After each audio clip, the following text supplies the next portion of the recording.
Quelques-uns de nos enseignants vont à présent me rejoindre sur scène pour représenter tous les collègues et amis et souhaiter le meilleur à leurs jeunes diplômés. Pour représenter tous les enseignants de spécialité sport, j'appelle au micro Michael Lefebvre et John Bryant. J'étais en sommeil un peu avant, avec beaucoup de Français, et tout d'un coup, Denis Caro, il a dit félicitations aux gens brillants. Et j'avais pensé, moi je suis John Briand, je m'appelle Jean Briand.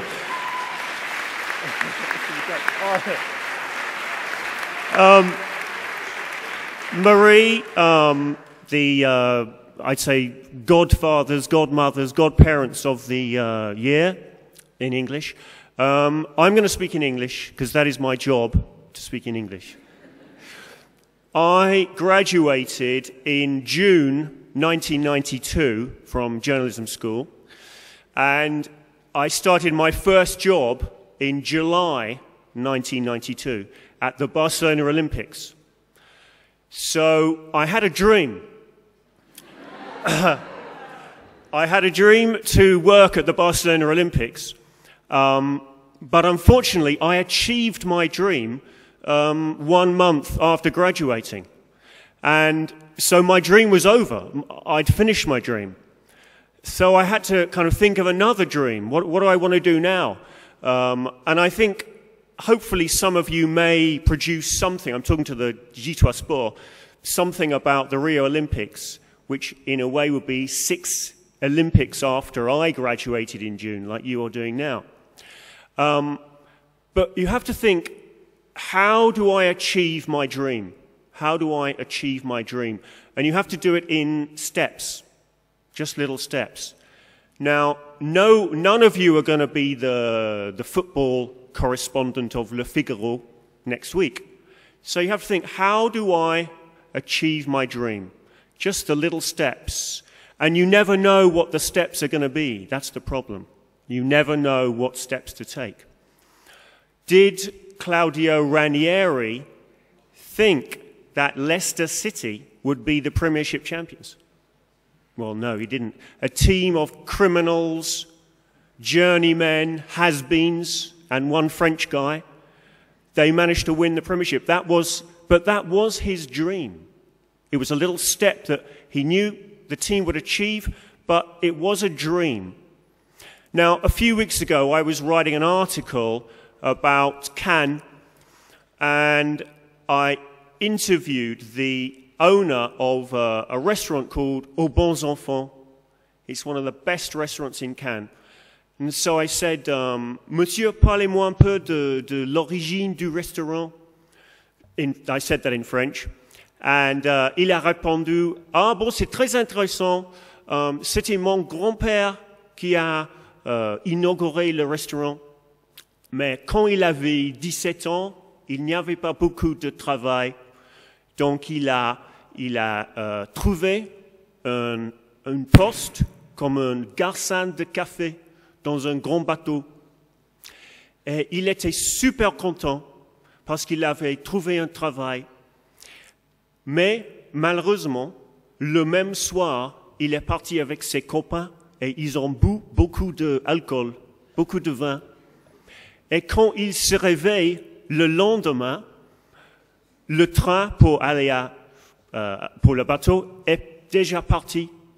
Il était absolument déçu. Mais comment s'appelait le bateau? Le Titanic. Et en effet, il avait I'll go back to English now. So he had a step. He had a dream, but thank goodness the dream didn't happen. So you never know really what you should do in your life. But if you do have some kind of dream, for example, to be the rédacteur en chef of something at Paris 2024 at the Paris Olympics, fingers crossed, you will get there. You will get there, definitely. So I just wanted to wish all my lovely students, I've seen this year, I think some of you I've had for 2 or 3 years, and I've also taught some of the other students. Best of luck, and I'll definitely see you in Nice or around the world. Okay, thank you very much.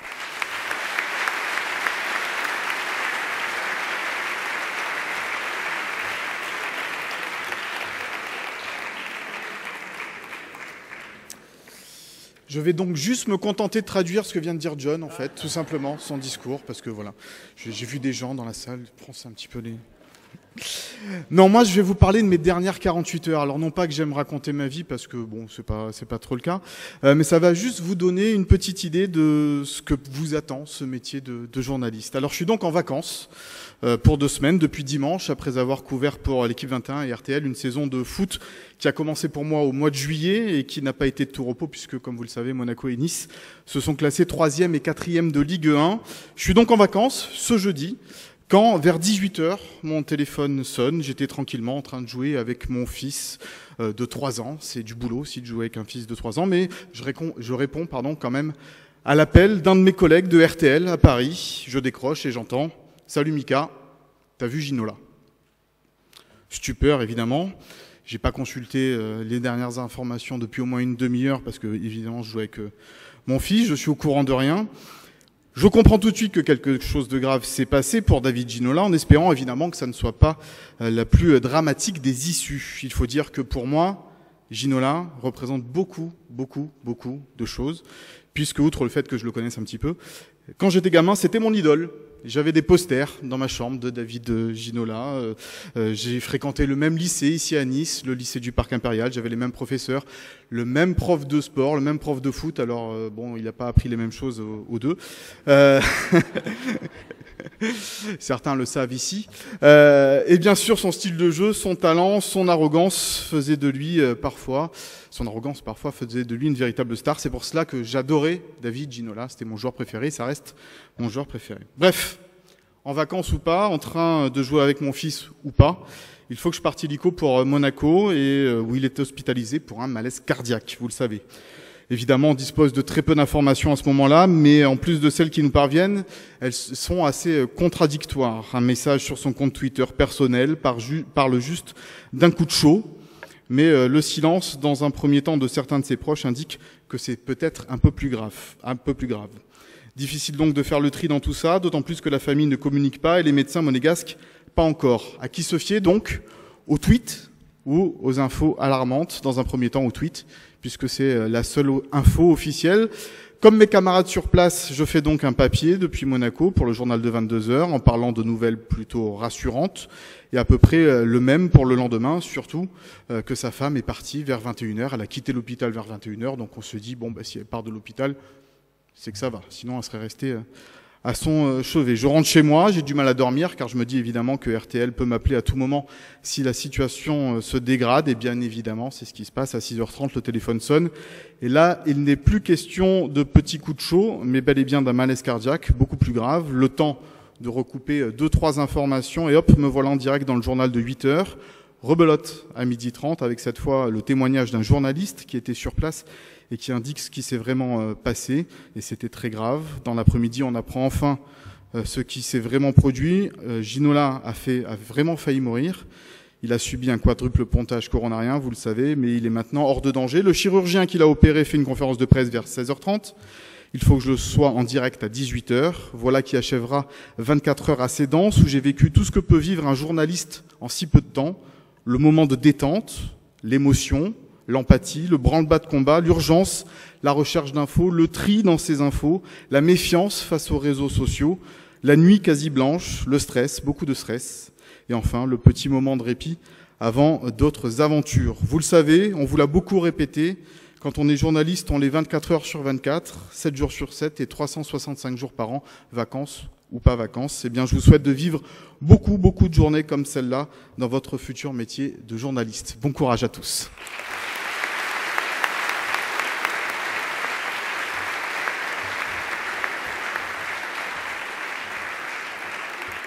Bravo à tous les deux et merci Michael, merci John.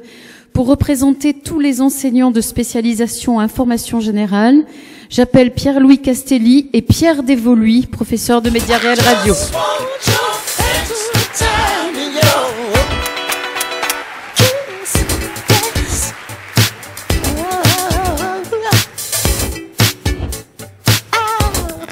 Bonjour. C'est vrai qu'on se croirait au Festival de Cannes.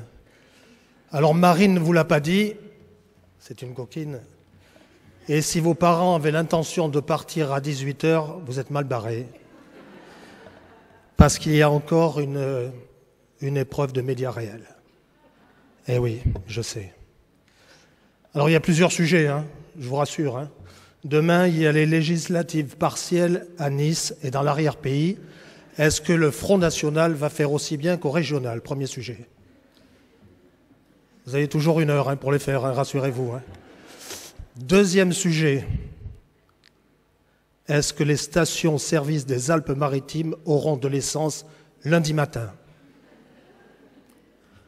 Troisième sujet, ça c'est pas pour les spécialistes, hein, Jeanne Auviac, c'est pas pour lui. La soirée du Festival de Cannes, Paul Verhoeven, qui présente, elle, avec Isabelle Huppert. Je n'oublie pas les sports. Eh oui, vous croyez pas, c'est pas parce qu'il n'y a pas Dominique Poulain, vous allez vous en sortir comme ça. Est-ce que Marseille peut sauver sa saison ce soir en finale de la Coupe de France? Oui, c'est ça, tu peux rêver. Et dernier sujet, vous l'avez vu, sur la promenade des Anglais, on installe le Mud Day. C'est la première fois qu'il n'y aura pas de bain de boue, il faudra sauter sur des bottes de paille, enjamber des chevaux d'arçon, bref, tout le contraire d'un parcours sympathique. Ah oui, vous êtes en train de râler. Est-ce que vous pensez qu'en 1983, ne rigole pas Christophe Josse, vous n'étiez pas né, lui tout juste. Mon premier reportage à la radio, c'était la foire aux cochons à Saint-Vallier dans la Drôme. Je ne plaisante pas. La foire aux cochons à Saint-Vallier dans la Drôme. Sorti de la fac de lettres de Nice, spécialisation histoire du cinéma. Ça vous dégage les narines. Voilà. Alors, de ce jour-là, j'ai appris à aimer la marmotte. Eh oui. Vous la raconterez après. Vous la ferez après devant vos parents. Hein? Je la raconterai après à Marie Coleman parce que c'est pas très... Non, ça se raconte pas là. Non, il faut pas. Non, il faut pas. Ben, allez-y.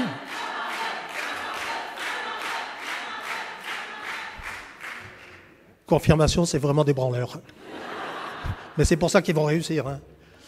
Alors, c'est issu d'un bouquin qui s'appelle La randonnée de A à Z. Je la fais courte parce qu'après, il va falloir se coucher. La marmotte est un animal exclusivement montagnard. Si vous en croisez une dans la Creuse ou en Basse-Normandie, accélérez, c'est un lapin. Et comme l'a dit Denis Carreau, et surtout, arrêtez le ricard. Voilà, donc arrêtez le ricard. Pour terminer, 2 citations très rapides, pas pour déplaire à mes amis de la télé.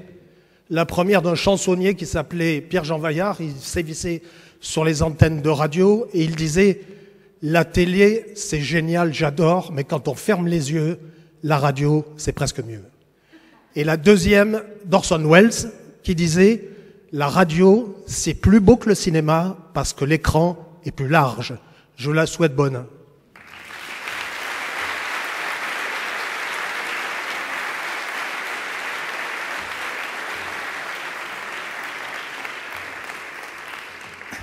Un peu difficile de passer derrière Pierre-Louis. Mais je vais être très sérieux.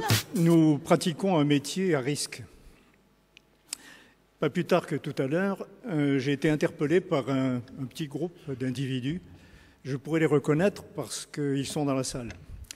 Et du coup, je me vois contraint de rempocher mon beau discours que j'avais écrit, et c'est vrai, parce qu'ils m'ont sommé d'appliquer mon propre enseignement. Dans le cours sur le direct radio, mais le direct angoisse, c'est-à-dire celui où on n'a pas eu le temps d'écrire ce qu'on va dire.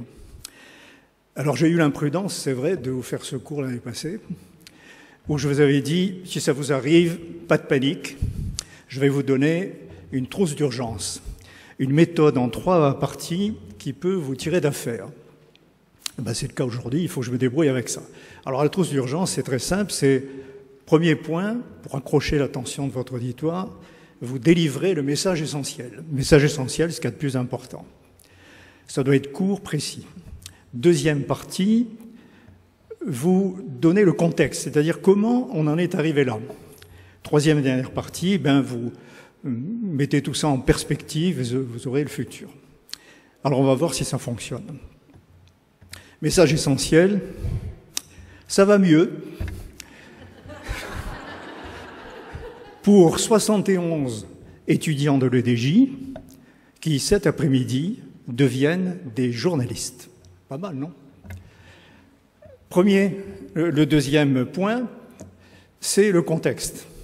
Là, il faut que je développe un peu comment en êtes-vous arrivé là. Franchement, c'était pas gagné d'avance. Hein. Alors, oublions la première année, parlons de la deuxième année, la nôtre. Et là, j'ai des souvenirs. Hein. Je vous revois arriver au petit matin, quelques-uns en retard, avec des excuses à coucher dehors. Et j'en ai même vu l'après-midi qui s'endormait en sursaut. Vous aviez inventé Nuit debout avec 1 an d'avance. C'était pas mal. Mais ça, c'était avant. C'était avant la 3e année, celle que vous venez d'effectuer. Et pourquoi vous avez été transformé, c'est que vous êtes allé sur le terrain, le fameux terrain. N'étant pas parmi vos professeurs, il m'est arrivé de vous croiser sans que vous me voyiez sur le terrain. Et là, bravo à vos profs, parce que j'ai pu observer votre capacité de concentration, votre ouverture d'esprit. Je prendrai 2 exemples. Il y a 1 mois à peu près, petite équipe d'entre vous faisait une enquête sociale sur, je ne sais plus, une nouvelle loi pour un très vieux métier. Et tellement absorbé par l'interview des auto-entrepreneuses du trottoir de la Californie, vous n'avez pas vu ralentir à votre hauteur l'inquiétant 4x4 noir aux vitres fumées. Vous savez, ce modèle qui porte un nom prémonitoire pour leurs occupants, Cayenne. Vous n'avez pas vu non plus, qui le suivait de peu, la vieille Peugeot 307, tellement banalisée qu'on croyait lire sur les portières police. Deuxième exemple, celui-là, on me l'a raconté, je ne l'ai pas vécu. C'est culturel, chère marraine. Une enquête dont le sujet était, là c'est nos envoyés spéciaux en terre inconnue. Le sujet était la vie culturelle à l'Ariane. Alors pour ceux qui venaient de loin, on veut dire que l'Ariane c'est un peu à Nice ce que le Bronx est à New York. Et là, seule la radio pouvait restituer l'esprit de ce quartier. Avec ce jeune homme qui vous a répondu à peu près ceci. La culture, Molière je connais, il a les cheveux comme les gazelles. C'est un voyou et rigole tout le temps avec les comédies. Bon, mais il a ajouté « Quelle belle chose que de savoir qu'on sait quelque chose ». Acte 2, scène 6, le bourgeois gentilhomme, yo. Bon. Troisième partie, il ne faut pas faire trop long, la mise en perspective, vos perspectives. Bon, il va y avoir le stage, là vous allez commencer à apprendre le métier, et puis ensuite il y aura la chasse au CDI. Là je vous donnerai un dernier conseil pour l'entretien d'embauche. Vendez-vous, ne vous vantez pas. Bon, c'est difficile de parler de soi. Alors il y a un truc, c'est celui des citations. Les citations, ça marche assez bien. Par exemple, ne dites pas « je me donnerai à fond », citez Saint-Exupéry. Dites « quand on n'a pas tout donné, on n'a rien donné ». Ou bien Bertolt Brecht. Brecht. Bon, laissez tomber, vous chercherez après. Les choses appartiennent à ceux qui les rendent meilleurs. Tiens, ça pourrait bien s'appliquer, Marie, à l'enseignement de l'école, ça, hein, tout à fait. Voilà, alors c'est fini. Et puis, vous pouvez, pour revenir à la leçon, terminer votre direct sur une note d'émotion. Parce que finalement, aujourd'hui, c'est une dernière fois. Vous allez vous séparer.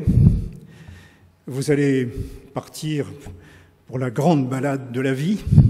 Comme dirait Grand Corps Malade, vous n'oublierez jamais ce samedi. Vous vous en souviendrez souvent. avec bonheur et nostalgie aussi. Et peut-être qu'alors, comme maintenant, un peu votre cœur se serre. Oh, pas tout le temps, de temps en temps. Surtout le printemps, surtout l'été, surtout l'automne, surtout l'hiver. Bonne chance.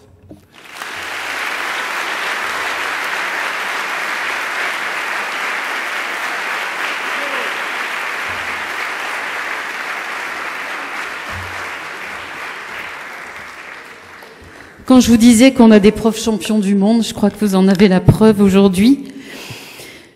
Nous allons à présent appeler les enseignants qui représentent donc tous les enseignants de culture générale, Christian Bidegaraï et Werner Hoffner.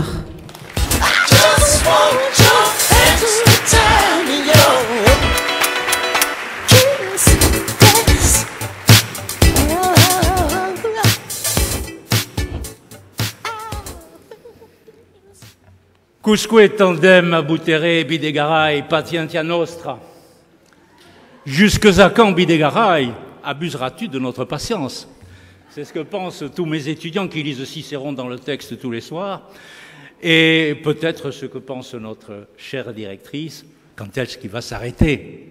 Rassurez-vous, je ne serai pas trop long, mais je viens faire mon mea culpa. On m'a dit que le latin disparaissait, mais j'essaie de le continuer. Mea culpa pour dire à mes étudiants que le cours que je leur ai donné est à revoir entièrement. Et donc, je vais faire quelques petites mises à jour, si vous me le permettez. Alors, dans ce cours, cours de vie politique en France, nous avons commencé par parler de l'instabilité politique. Et j'ai essayé de montrer à mes étudiants comment, après la valse tumultueuse des régimes de 1789 à 1958, effectivement, les institutions de la Ve République, le droit constitutionnel de ce régime avaient permis d'assurer une stabilité que le monde nous envie. Et patatras, regardez ce qui se passe. Des manifestations tous les jours, des syndicats qui multiplient les protestations, des routiers et des cheminots qui barrent les routes, des casseurs qui s'en donnent à cœur joie, des nuits debout qui refont le monde à point d'heure, des frondeurs qui menacent de renverser leur propre gouvernement, et ce fameux 49.3 qui était censé protéger l'exécutif et qui met tous les Français dans la rue et qui amène la droite à déposer une motion de censure dont elle est sûre qu'elle ne passera pas. Donc tout ceci, effectivement, a un petit air de fin de 4e République, régime que j'ai essayé d'expliquer au premier semestre à mes étudiants, mais qui visiblement ne les a pas beaucoup passionnés. Et pourtant, nous avons aussi étudié les partis politiques et j'avais essayé de vous montrer qu'on parle de tripartition de l'espace politique entre une gauche, une droite républicaine et un front national. Et voilà que l'actualité me dément. Il y avait une gauche, mais M. Valls me dit maintenant qu'il y en a deux et qui sont irréconciliables. Il y avait un parti socialiste et maintenant, comme dit le Premier ministre, il est profondément, je cite, divisé entre ceux qui assument l'exercice du pouvoir et ceux qui se contentent d'être dans la proclamation. Il y avait des Verts alliés au Parti socialiste, mais ça, comme disait mon ami tout à l'heure, c'était avant. Aujourd'hui, les Verts ont implosé. Il y avait un front de gauche, mais aujourd'hui, Jean-Luc Mélenchon et le Parti communiste sont opposés. Il y avait un front national, rassurez-vous, maintenant il y en a trois.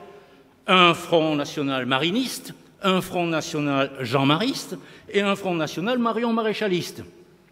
Il y avait une UMP, mais comme disait Bernard Blier dans Les Tontons Flingueurs, elle s'est éparpillée façon puzzle au profit d'une armée mexicaine de républicains qui rivalisent de programmes audacieux pour la prochaine primaire.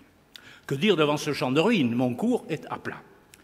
Heureusement, tout ce que je vous ai dit sur la classe politique française, les élites, la noblesse d'État, ça reste vrai. Nous avons la haute noblesse des grands corps, la basse noblesse de l'énarchie, des féodalités locales. Quant au changement, il n'y en a aucun. Vous avez aimé 2012, vous adorerez 2017. On n'aura que des nouveaux, Philippe Poutou, Nathalie Arthaud, Jean-Luc Mélenchon, Marine Le Pen. Au choix, Nicolas Sarkozy, Alain Juppé, François Fillon ou Bruno Le Maire, il faut choisir. Reste cette interrogation à la Shakespeare. Hollande or not Hollande? That is the question. Pour connaître l'opinion, j'ai essayé de vous apprendre qu'on faisait des sondages, et vous êtes gâtés, il y en a presque un ou plus chaque jour. Mais vu les très nombreuses erreurs à laquelle ils sont soumis, on sait qu'on ne peut pas leur faire entièrement confiance. C'est pourquoi je vous conseille d'écouter plutôt Alexandre Sanguinetti qui nous donne cette très bonne définition. Les sondages, c'est comme la mini-jupe, ça fait rêver, mais ça cache l'essentiel. Ça cache l'essentiel, c'est effectivement ce à quoi sert le marketing et la communication politique que Yasmina, ici présente, et Marie m'avaient demandé de traiter à nos étudiants. Alors maintenant, je sais que vous n'êtes plus dupes de tous ces éléments de langage. C'était peut-être pas le cas de tous ceux qui ont cru qu'ils n'avaient pas gagné plus en travaillant plus, mais que le changement, c'était maintenant. Je pense qu'aujourd'hui, ils sont beaucoup plus sceptiques lorsqu'on leur dit « Eh oh, la gauche, ça va mieux. En marche.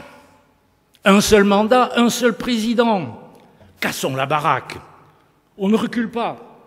Le renouveau, c'est Bruno. » Bref, tout un ensemble de slogans auxquels je pense le français moyen ne croit plus beaucoup. Quoi qu'il en soit, c'est avec la prochaine élection présidentielle que mes étudiants ici présents auront à affronter les analyses et les reportages à effectuer. Alors il faudra d'abord s'intéresser aux primaires. Les primaires,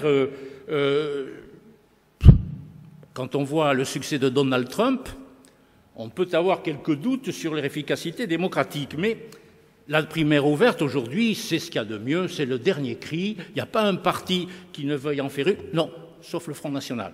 Mais tous les autres en font une. Faute de chef qui chef, comme on dit, faute d'un leader légitime, eh bien, les partis sont obligés de se saborder en abandonnant le programme et la désignation de la candidature de leur futur, effectivement, candidat, aux sympathisants, aux sondages, bref, à se saborder. Et de ce point de vue, on est ravis. La gauche de la gauche voudrait absolument faire une primaire pour mieux se débarrasser du président, qui fait tout pour que cette primaire n'ait pas lieu, bien évidemment. De toute façon, Jean-Luc Mélenchon lui-même s'en est détaché puisqu'il s'est présenté déjà comme candidat. À droite, on espère que les conditions sévères des parrainages vont permettre de faire le tri entre le bon grain et l'ivraie avec cette question. Les centristes, puisque c'est la primaire de la droite et du centre, les centristes y participeront. Jean-Christophe Lagarde n'est pas de cet avis. Mais si j'en crois Jean-Pierre Raffarin, qui a eu un prix de l'humour pour ça d'ailleurs, il est toujours possible d'avoir des centristes car ils sont tellement nombreux qu'on en trouve toujours un avec lequel être d'accord.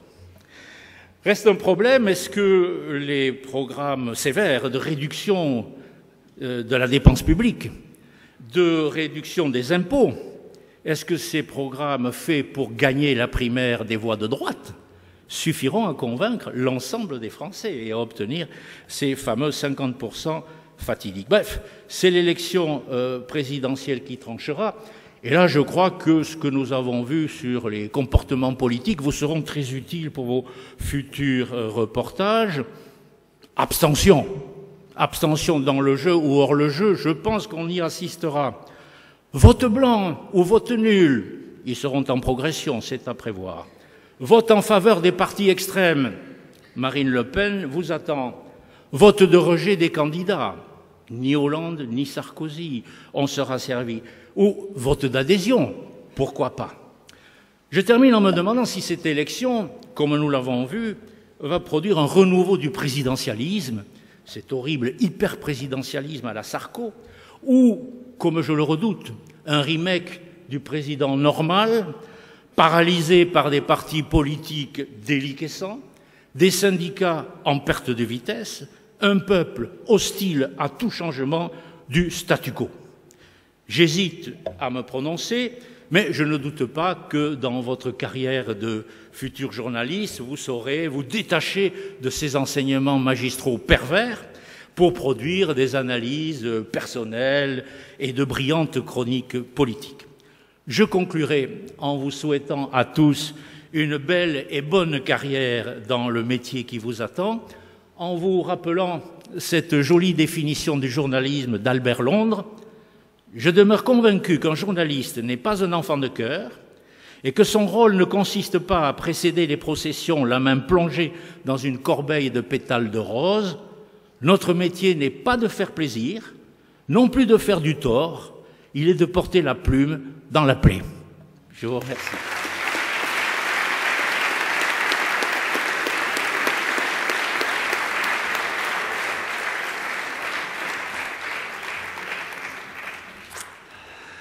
Bien, mesdames et messieurs, éminents collègues, chers étudiants, je suis très heureux de vous retrouver toutes et tous aujourd'hui.